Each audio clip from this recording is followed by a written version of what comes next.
Hello everybody and welcome back to another episode of Let's Play Shadow of the Colossus. On the last episode, we took out number 13. We've only got 3 more that we need to defeat. And we're going to do that right now. Honestly, I don't have anything else to say at this point. It's literally just go to Colossus and defeat Colossus. Number 13 was pretty hyped though, even if it was a little bit of an asshole. Which is kind of funny because Phalanx is actually supposed to be one of the least aggressive Colossus in a sort of juxtaposition with it being the largest, which I found kind of funny. And in this episode, we're going to go to the far northeast, I believe it is, or northwest. Northwest! And this isn't the route that I would usually take, but I actually wanted to take this route because... Jesus, look at that. That is like near photorealism. That is absolutely gorgeous. I think I mentioned no, not last episode, in episode 12, how I saw some water rapids, and these were the ones that I saw, and I just wanted to see them at least once during the playthrough. And it also segues nicely into the topic of today, and probably next episode as well, because it's a pretty big topic, and that is the fun topic of video games as art. Now, people can get very opinionated on this, and that is absolutely fair. It is fair for everyone to have their own opinion, and hopefully, I don't want to step on any toes because of the way some people view video games, and I'll let you know. I'll let you guys know that where I sit on the fence in terms of video games as art. I actually am all for it. I really like the idea of having a game which can be like an art piece, and I think I mentioned in an earlier episode how for a brief second I would consider them maybe not a game but like a different genre entirely, but we don't have a name for it, and I think that is why it gets under so many people's skin when they say, oh, it's a video game, because a lot of games as art don't actually have a win condition. And the ones that are bad just don't have any game to it. Like, I know Dear Esther, Dear Esper, is that what it was called? Whatever. Basically the game by the Chinese Room. A lot of people called it a walking simulator because that's all you do in it. You literally just walk, and to me that is not one of the best examples as a game that can do a lot with its medium as an art piece, because literally you only walk. You don't have much interactivity. The most interactivity you have is going to certain places and narration happening. I don't know, it's always a difficult subject because you get those people, and if you are one of those people, I'm very curious to hear your opinion on the subject, who are like, video games are video games. Like, they shouldn't be anything else. They should just stick to being a game, and then that's it. But, that's why I feel like they should be called something else if you're trying to be a game, because I am a sucker for those types of, like, art piece type games. Actually, sorry, I know I'm doubling back on myself, but very, very, very quickly, I want to see if I can actually see Gaius on top of the, platform. I'm a huge sucker for games like Journey, Abzu. I think one of the first I ever played. Okay, looks like I can't see him. Damn. One of the first games I ever played in these, I don't know what I'm going to call them, walking simulator, game art piece games, experience games. I don't know. I'm just going to call it art game for the purpose of this video. One of the first ones I ever played was one called Proteus, and that was also a walking simulator. I found that way more interesting than Dear Esther, because Dear Esther had a very realistic 3D model style to it, because it was supposed to be realistic. Whereas Proteus, even though all you did was walk, and just walk up to things to make things happen, it had an interesting art style to it, so that's why I still, like, played it. And that was enough for me. And then the first, actually not even the first game, the first 2 games to make me go, okay, you can do something with this, was Shadow of the Colossus and Journey, at around about the same time. And since then, there's been plenty of other games, and I think a lot more people have been a bit more open. Video games more now than ever have been, you know, trying to tackle different subjects. And I think those games always existed, but it's the first time they're actually getting a lot of the spotlight. Which, you know, leads back into our video games art. Well, the problem with that is art is very subjective. I'm not an artist. I have artist friends. And we have some fun discussions, but the thing that I'm very aware of is that art is not an objective thing, it's a very subjective thing. Like, I can look at something, I can look at a classical painting, like a Vincent van Gogh or something, and be like, I don't get this, or I don't like the oil colors, even though I actually do like Vincent van Gogh. I don't know why I use that example, but basically, you know, I can be like, huh, I don't get why this is a quote-unquote masterpiece. And, you know, another person can look at... What was that painting with the square, the triangle, and the circle? I can't remember what it's called, but that's my favorite example of, I don't get why this is called a masterpiece. And then you can look at a game and be like, man, it's got a beautiful art style. A lot of SNES games, I still think, have a beautiful art style to it, even though it's an old game, because it's a style, and it's a style that's very timeless. It's not only when you get to 3D games that the style gets, well, not only, but like it's more evident that the style is not so timeless. Over here, there's supposed to be a save shrine somewhere. I can't remember where though. We're in the right. Ah, there it is. Let me go get that very quickly. But it's also because in more recent years, I've started caring less about graphics, and I've started caring more about art style. Like, the reason why this world holds up so well, from its PS2 days, is because of its art style. But the problem with the PS2 game is that it was very technically, not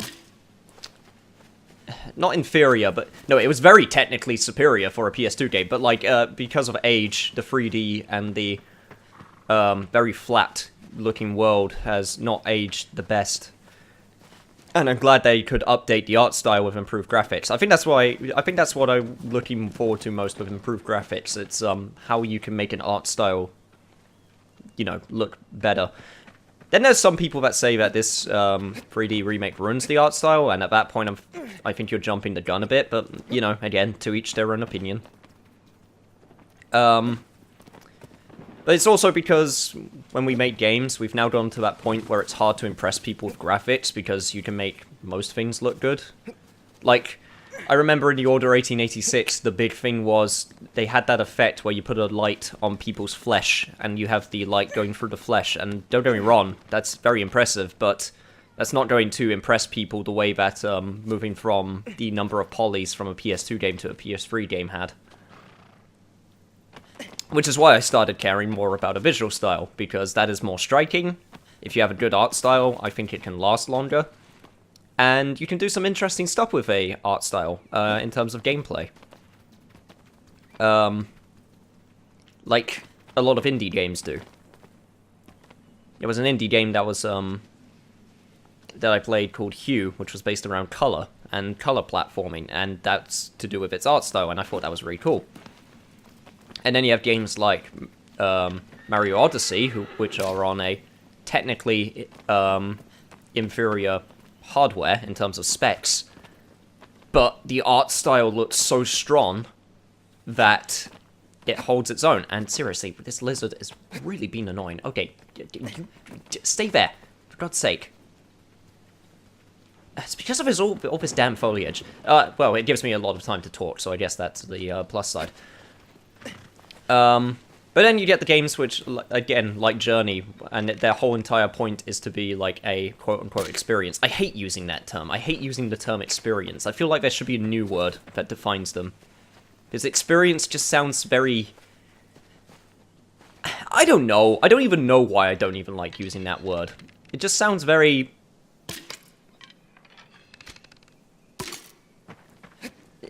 like, cheap? Maybe not even cheap. I don't know. Anyway, your little tail is mine now. But yeah. I like those games, and I remember having a conversation with someone from a university class, and they literally said, I'm an idiot for liking those games. You're like pushing the games not being games agenda. And like, no, of course I want games to be games. Like, again, Bayonetta has a really strong art style. It's not the most technically impressive game in terms of graphics and how it looks, but the game is so fun to play, so I don't care. And because it went for a strong art style instead of being, you know, technically proficient, well, not technically proficient, but technically proficient in terms of graphics, it still holds up visually, in my opinion. But maybe that's just me. Hopefully in the next episode I want to go more into why I think Shadow of the Colossus is a great example of a game that can be considered art, but also plays well. So it's one of the games that takes advantage of both worlds to make something that is both fun and can be a piece of art. And I think that's what art games really need. They need to hit that nice middle ground. Games like Journey, I think, have enough interaction and enough quote-unquote game in it to be unique as an art piece and also still be fun to play. If I had to pick another example, I don't know. I'm trying to think of some off the top of my head, and sorry, excuse me. But yeah, if I had to pick up another example, I don't know. Trying to think of some off the top of my head. I guess Abzu. Abzu has some nice swimming controls, and it's very calming, and there are elements of gameplay where you have to avoid dangers, so that's nice. And oh, what remains of Edith Finch does that great in terms of storytelling. Edith Finch focuses a lot more on narrative and storytelling, which I think can also have the similar sort of argument. But it has some really unique gameplay segments that really set itself out and makes it more interactive, which I think is great. Anyway, I'm going to drop the subject for now, because we have reached the Forbidden City.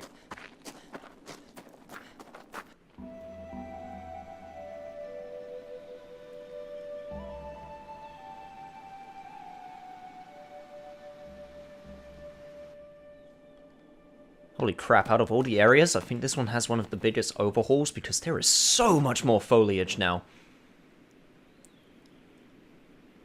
It's also interesting because this is the first time, and it's really late into the game, that you actually get hints that people used to live here, because this is a city.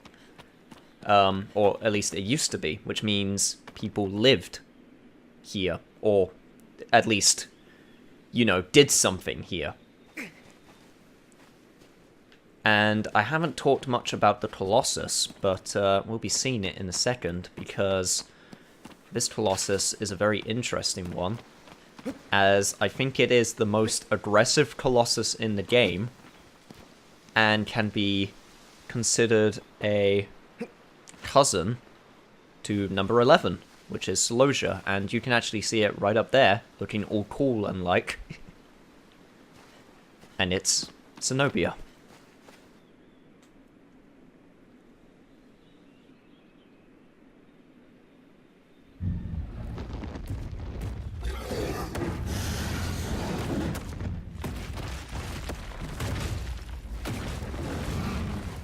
Huh, I don't think I ever noticed there was fire in there before. Also, we have to move immediately because, like I said, Zenobia is very aggressive. Despite being 11 feet in height and 18 feet in length and weighing only 8 tons, it will try to chase you down immediately. Oh, crap.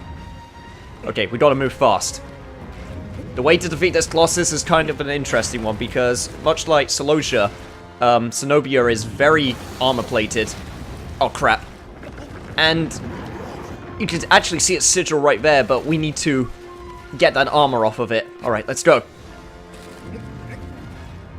Okay, I think I remember how to do this. Holy crap. Oh, jeez. Thankfully, because of the improved controls, this is a little bit easier. Oh, crap. Come on, Wanda. I swear to God, if you trip over yourself right now. Alright, go, go, go, go, go, go! Over to this pillar. Up we go! Alright. Now he's going to try and knock us down. However, he's actually not going to be strong enough as he is because he's not pissed off enough. So we have to we need to give him the power of rage to let him knock down the the pillar. Oh jeez. Oh god. Hey, get pissed off. Okay, we have to be very careful because you can fall off, and if you fall off, it sucks. Zenobia can and will kill you quickly if you're not careful. I got a crap ton of health, so I'm in a little bit better shape, but, yeah. I need to do this quickly. Come on, buddy. Follow me. I really like this Colossus fight because it's like a gauntlet. Like, you're going from place to place. Zenobia is like following you across the landscape. Oh, it's so cool. Alright. As you'd probably see, there are a whole bunch of pillars, and yes, we do have to do all of them. Alright. Let's get started then, shall we? Come on. Get pissed off. I'm just gonna stay down here, get my footing. Actually, I might be able to jump if I do this correctly. I'm not sure if you were able to do that in the original game. I don't remember being able to do that, but I'm probably wrong, and I just don't remember ever doing it. Might have also been because of the, like I said, since it's the PAL version, you are more prone to, like, shake around and lose your footing, so that probably didn't help. Alright. Next one. Get ready to jump. Alley-oop! Alright, climb wonder. Alright. Pillar number 4, let's go. Oh shit. Whew, whew, whew, whew, whew. That was a close one. You almost got me there. God, I'm being such an asshole with the arrows right now. I know it's what you have to do, but I feel like such a dick. Just like this. Just like, hey man, why are you trying to shoot me with the arrows? What'd I ever do to you? Holy crap, that was a good jump. If I do say so myself. Alright, come on, come on. Sweet. Yeah, that's right. Up here. Pay attention to me, damn you.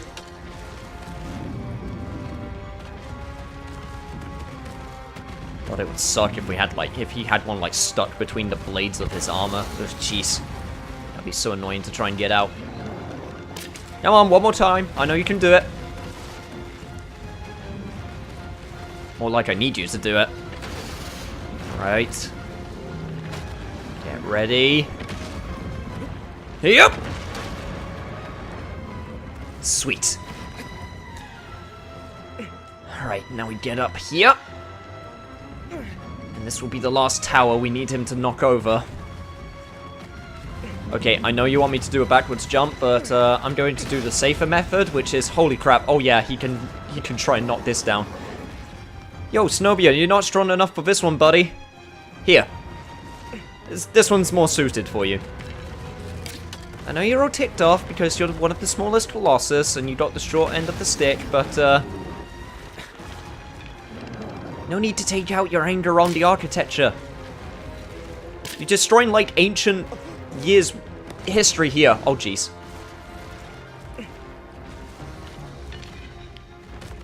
Don't you walk away from me. Alright, alright. This is what we needed. Also, I can still control. Oh crap. Oh god. He doesn't see me, right? Okay. I need to do this very quickly. Crap, crap, crap, crap. Oh god! Don't see me! You don't see me! Oh god, you see me. Oh, oh, oh! Okay. I'm not supposed to be on you right now.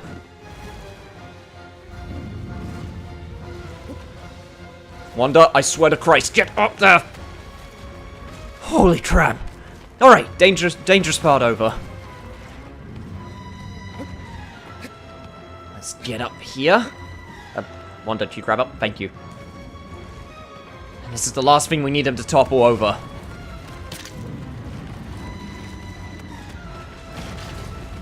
Do it.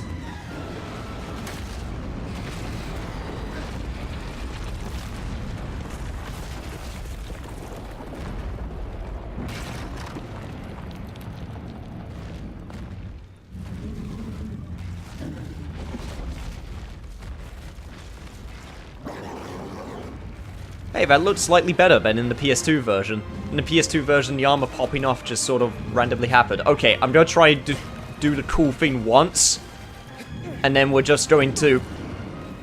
You got me when I was up there? Holy crap. That's fine, I recovered. Come on, buddy. I'm right here. Try your best.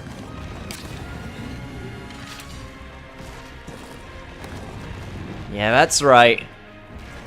Oh, waiting for me, are you? Well, maybe I'll just come to you! Well, I missed, but it's fine.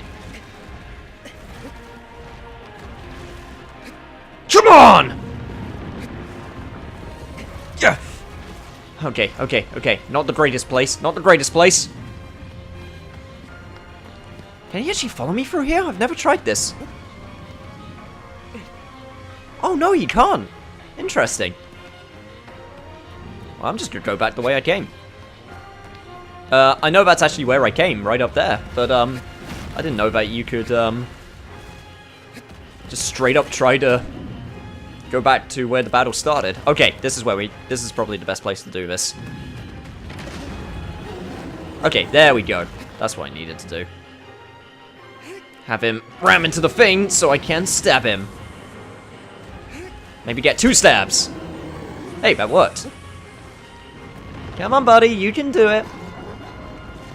Oh god, I'm just taunting you now. I feel kind of bad. Ow. Come on!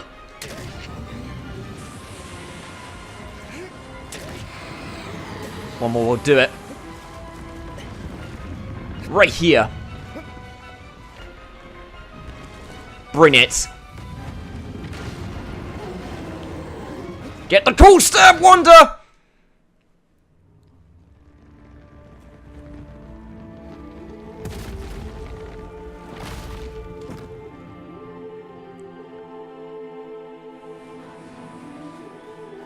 God, the way he just falls over to me is just really sad. I feel really bad for goading him now.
Well, as Dorman just revealed to us, that wasn't the only city that's in this land.